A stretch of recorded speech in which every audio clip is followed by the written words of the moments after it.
मिरजेत वाहतूक नियंत्रण शाखेची बेशिस्त वाहनधारकांवर धडक कारवाई। मिरज शहर व परिसरात वाढत्या रस्ते अपघाताच्या पार्श्वभूमीवर मिरज वाहतूक नियंत्रण शाखेने बेशिस्त वाहनधारकांविरोधात धडक मोहीम राबवत 86 वाहन चालकांवर कारवाई केली।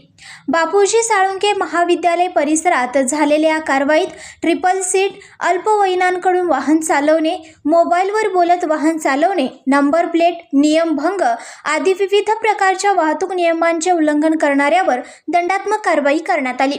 जिल्ह्यात वाढत्या अपघाताच्या पार्श्वभूमीवर पोलीस अधीक्षक तुषार जोशी, अप्पर पोलीस अधीक्षक कल्पना बावरकर आणि उपविभागीय पोलीस अधिकारी अजय कोकाटे यांच्या सूचनेनुसार मिरज वाहतूक नियंत्रण शाखेला विशेष मोहीम राबवण्याचे आदेश देण्यात आले होते।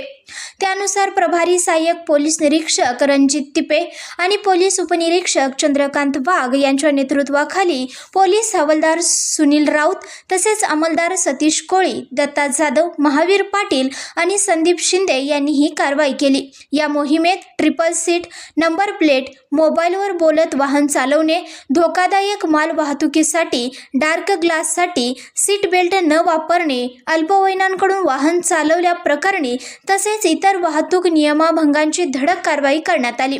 यावेळी सांगली जिल्हा पोलिसांनी पालकांना अल्पवयीन मुलांच्या हाती वाहने न देण्याचे आवाहन केले। 18 वर्ष पूर्ण झाल्यानंतर आणि वैध वाहन परवाना प्राप्त झाल्यानंतरच वाहन चालवण्यास परवानगी द्यावी तसेच वाहतुकीच्या नियमांचे काटेकोर पालन करावे असे आवाहन मिरज वाहतूक नियंत्रण शाखेच्या वतीने करण्यात आले आहे।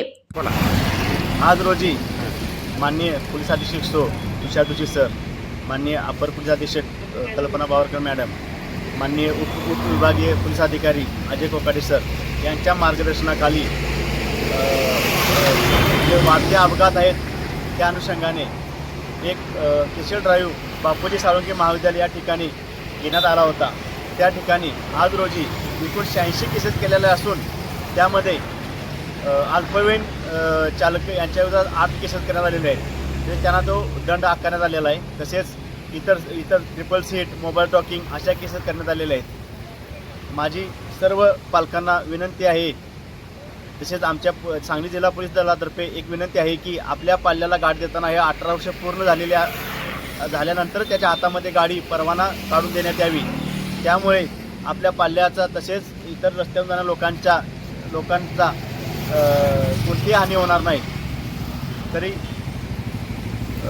सर्व पालकांना माझी विनंती आहे की सर्वांनी आपल्या पाल्याला गाडी देताना वाहतुकीच्या नियमाबाबत सांगूनच गाडी देण्यात यावी।